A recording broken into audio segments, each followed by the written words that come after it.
Le damos la bienvenida, doctora Ledesma, bienvenida a ANP Radio.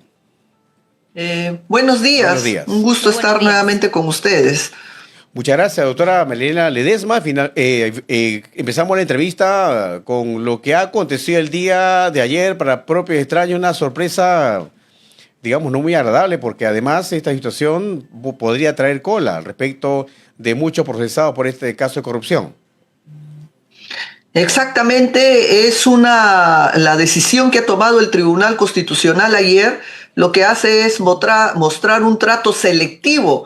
La justicia constitucional a nivel del Tribunal Constitucional está dirigida para proteger estrictamente a Fujimori, pero el resto de ciudadanos que han también tocado las puertas del tribunal, ¿no? Les ha dado respuestas que son las que les correspondían, ¿no? Que no le corresponde ingresar a conocer esos casos el Tribunal Constitucional. Sin embargo, se aparta de esta historia, o se aparta de estas reglas y de estos criterios y de estos precedentes en el tema Fujimori. Ahí pierde la memoria, ahí se transforma. Por eso digo que estamos ante una justicia selectiva. Digamos que la actuación de este actual Tribunal Constitucional es peligrosa. Es inconstitucional y me permites explicar por qué. Primero, porque el habeas corpus es un mecanismo que se utiliza para proteger las libertades de las personas que están amenazadas o restringidas de su libertad. Y Keiko Fujimori no está ni restringida en la libertad ni tiene una amenaza, no tiene una comparecencia simple sin ninguna restricción. Desde ya no le correspondía utilizar un habeas corpus para lograr esta decisión. Segundo, ¿no?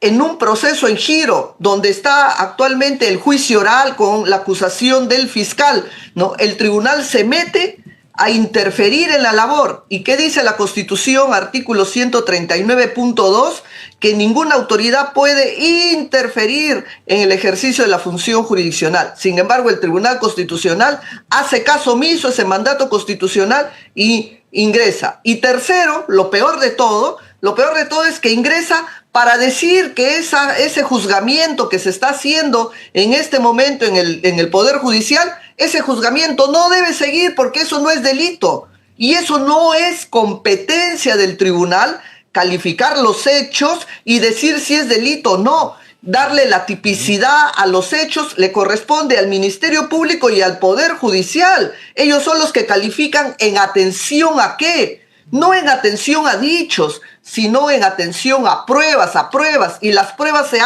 se muestran en el juicio oral. Ahí van los testigos, los documentos, los peritos, ahí hay todo un debate para saber si es delito o no es delito. Sin embargo, el Tribunal Constitucional, obviando y pasándose por todas estas fases, ha decidido así de mutuo propio, esto no es delito, ¿no? Entonces, también la interferencia está dada por afectar la independencia de los jueces, ¿no? Ahora de facto, el Tribunal Constitucional se ha considerado una instancia revisora de la legalidad de los actos que hace la Administración de Justicia. Y eso no es su competencia, no solo porque yo lo esté repitiendo, está en la propia ley y en la jurisprudencia constante que el tribunal ha tenido. Doctora Ledesma, muy buenos días. Bueno, respecto a todo este tema, la señora Keiko Fujimori, después de la resolución del Tribunal Constitucional, ha mencionado que el partido Fuerza Popular va a denunciar a los fiscales que han llevado a cabo esta investigación. Bueno, deberíamos empezar formulando una denuncia constitucional contra los miembros del Tribunal Constitucional, que no solo por la infracción constitucional a interferir en las labores, por afectar la independencia de los jueces, por invadir la competencia en cuestión de legalidad que no le corresponde.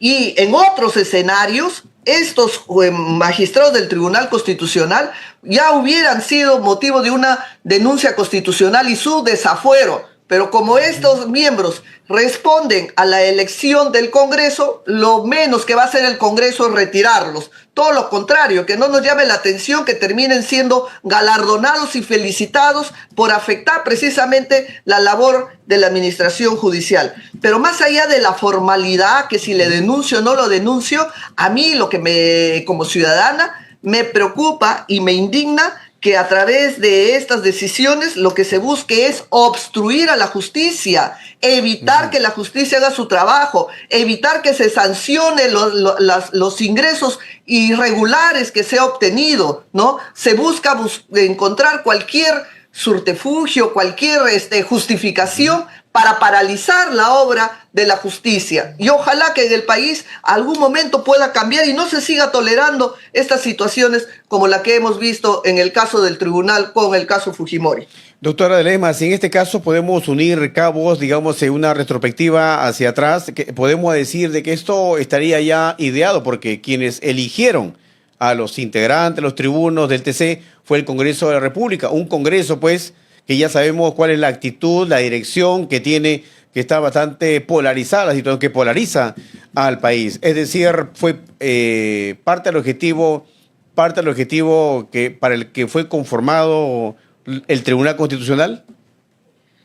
Una cosa son los mecanismos de elección, que sí, que nos llevarían de repente a reflexionar cómo mejorar esos mecanismos, y otra cosa es a quién se elige y para qué se elige, ¿no? Y la elección no solo debe partir por los pergaminos o justificaciones que pueda tener la persona, sino si realmente está capacitada para estar en ese cargo o va a ser un peón de quien los está eligiendo, como lamentablemente vemos en muchas autoridades en nuestro país que pierden la perspectiva del por qué están en un cargo, ¿no? Pierden la perspectiva para asumir una posición de servilismo y de agradecimiento a quien les permite todavía sostenerse en el cargo. Lamentablemente, esa es una idiosincrasia del quien no debería ejercerlo un cargo público, ¿no? Frente al poder político que te elige, uno tiene que tener la personalidad y la fortaleza moral para decidir, porque uno ha jurado hacer una labor en base a la Constitución para alcanzar el bien común de todos los ciudadanos,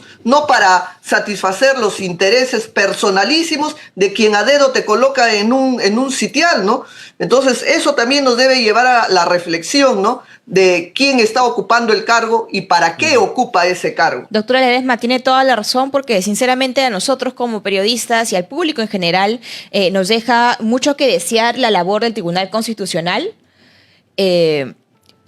Porque ahora el Tribunal Constitucional ha fortalecido la defensa al exmandatario Ollanta Humala y también ha suspendido el juicio a Susana Villarán por el caso de financiamiento electoral. ¿Qué efectos cree usted que va a tener ese tipo de decisiones en los procesos pendientes a los demás investigados, ya sea por financiamiento electoral, por organización criminal o por lavado de activos aquí en el país?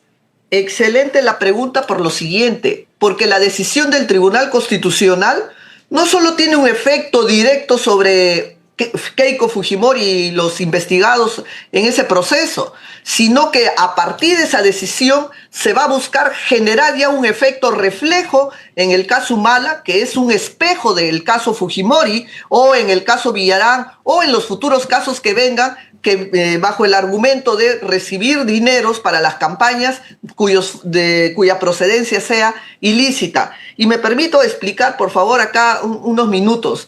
Miren, ¿por qué Humala está condenado teniendo la misma similitud de los hechos que Fujimori? ¿Por qué?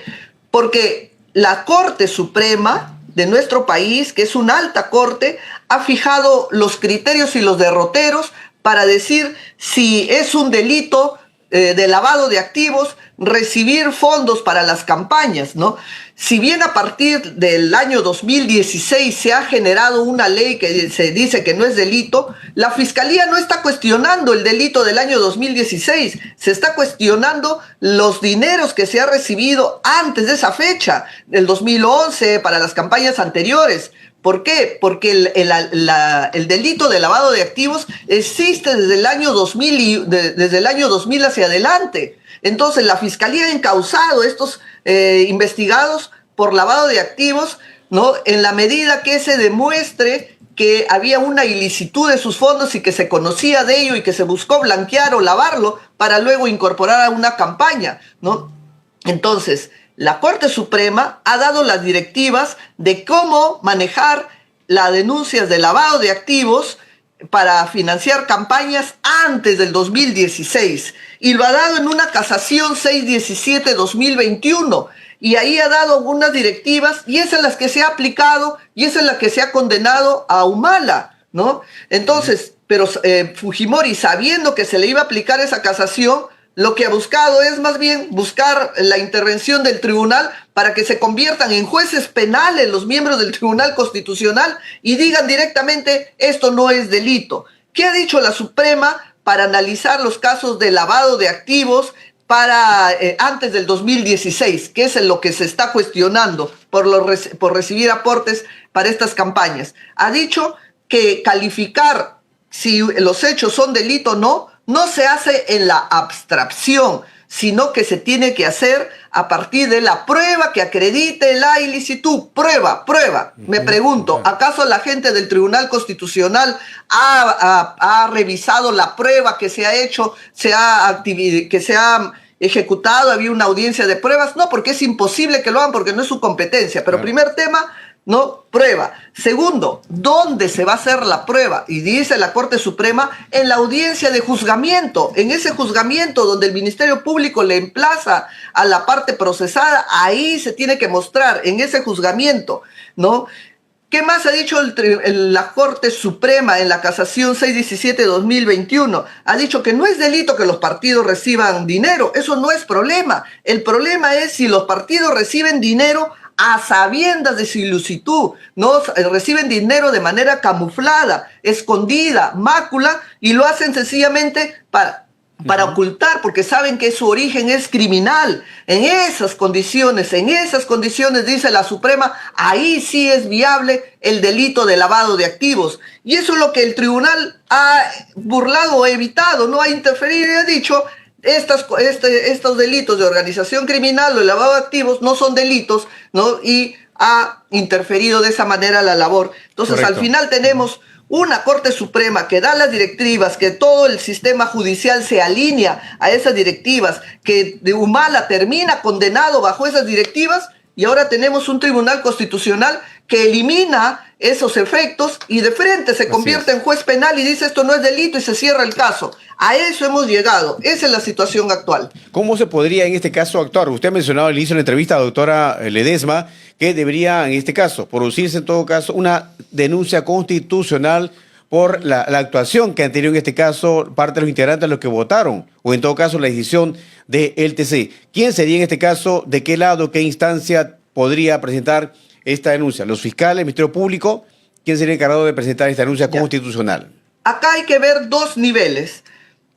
La denuncia constitucional por infracción de la Constitución se puede plantear contra los miembros del Tribunal Constitucional y su efecto máximo será el retiro, la destitución del cargo. Pero eso yo lo veo una ilusión, porque este Congreso ha colocado estos miembros del tribunal. Los miembros de este tribunal son bastante funcionales a los intereses del Congreso y lo dudo que el Congreso pretenda retirar su obra, ¿no?, del escenario. Así que eso me parece salvo que vengan nuevas elecciones, un nuevo Congreso y se plantee esta situación. Pero eso al final será una sanción, un demérito, un cuestionamiento moral a estos integrantes, pero más allá de ello, ¿qué hacemos con el caso concreto? ¿Qué hacemos con el juzgamiento Fujimori y con el efecto reflejo que va a generar en el caso Villarán o en el caso Humala? ¿Qué se hace? Entonces, aún está pendiente que el juez tome una decisión en ese caso, ¿no? Ya le habrán notificado o le notificarán la sentencia del tribunal y el juez tiene que tomar una decisión y se pone en una encrucijada, porque acá diríamos, como lo que se llama teóricamente, hay un choque de trenes. Hay una sentencia de la máxima corte, de la Corte Suprema de nuestro país, y hay una sentencia del Tribunal Constitucional que interfiere en esa labor. El juez va a tener que decidir qué sentencia va a aplicar. ¿Va a aplicar la sentencia del Tribunal Constitucional que se mete y le dice eso no es delito? ¿O va a seguir aplicando los criterios que la Corte Suprema en la casación 617-2021 y toda la jurisprudencia que se ha venido construyendo en relación a esa casación va a seguir esas directrices? Será el propio Poder Judicial el que tendrá que tomar una decisión. Doctora, pero yo aquí, termino diciendo esto. Claro.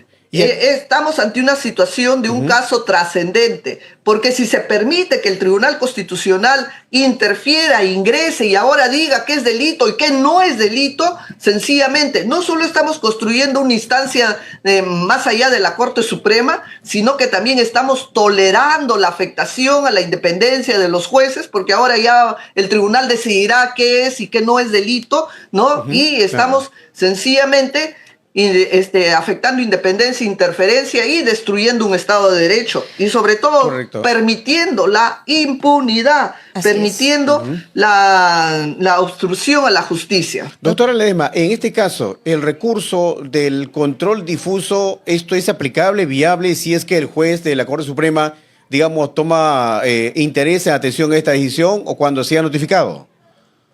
Sería uno de los argumentos que utilizaría el juez del caso para decir por qué inaplicaría la sentencia del tribunal, ¿no? ¿Qué argumentos? ¿Por qué inaplicaría y por qué se va a someter a las reglas de la casación de la Corte Suprema, ¿no? Y uno de los argumentos por qué inaplica la sentencia del tribunal, primero porque se está interfiriendo en la función judicial, literalmente 139.2. Segundo, porque está afectando su independencia del juez al tolerar que el tribunal ingrese a calificar hechos de los cuales ni siquiera conoce por una actividad probatoria el tribunal, ¿no? Entonces, afectación a independencia, interferencia de funciones, abocamiento del control de una legalidad que no le corresponde. Y sería ahora que es una defensa de los fueros del sistema judicial. Doctora Ledesma, nosotros concordamos en decir que este tipo de decisiones afecta definitivamente la legitimidad del sistema judicial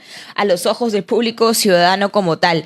Pero quisiera yo hacer una pregunta más a modo personal porque ¿qué alternativas legales propias del sistema peruano podrían haberse aplicado para evitar estos hechos que queden impunes, ¿no? Y en todo caso, ¿qué alternativas se pueden tomar en estos casos que vemos ahora, el tema de la exalcaldesa Susana Villarán, en el caso del exmandatario Ollanta Humala y los casos probablemente que vayan a venir, ¿no? ¿Qué alternativas legales propias del sistema judicial peruano se podrían tomar para que eso no quede en impunidad? El sistema judicial ha venido operando bajo las reglas de la casación que he citado de la Corte Suprema. Y una muestra de ello es la condena de Ollanta Humala. La siguiente condena que venía, posiblemente hablo, porque no tengo a la luz las pruebas, posiblemente hubiera sido la señora Fujimori.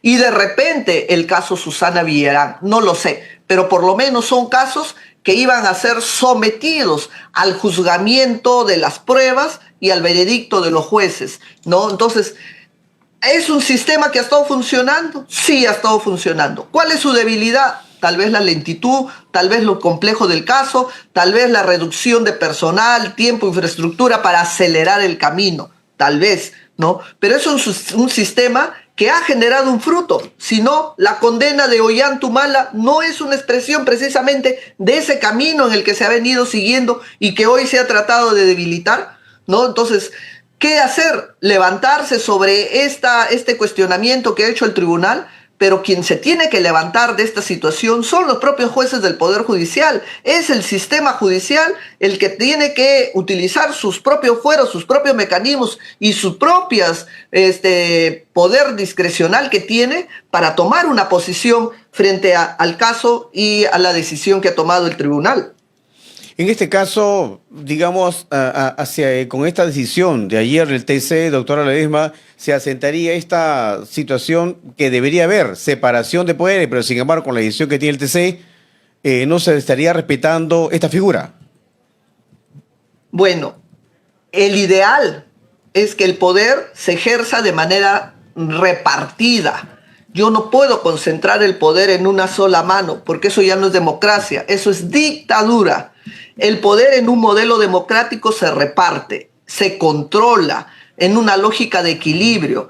Los modelos dictatoriales y totalitarios lo que buscan es concentrar el poder en un solo lado. Y lo que menos le gusta es tener un sistema judicial operativo que les permita de repente lograr la impunidad frente a sus actos. Lo peor que pueden ellos conocer desde la época de la Revolución Francesa es la labor de jueces y fiscales, porque es lo que no les agrada a su labor porque les interesa operar con impunidad, ¿no? Por eso es que los malos de las películas para los que están en el poder siempre van a ser los jueces, los fiscales, los policías, todos los que le implique persecución y responsabilidad.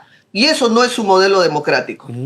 Con esta decisión, con esta mala decisión, que la verdad deja mucho que desear. Que deja mucho que desear, que nos ha incomodado mucho aquí en el país, ¿qué se estaría normalizando, doctora, aquí en el Perú?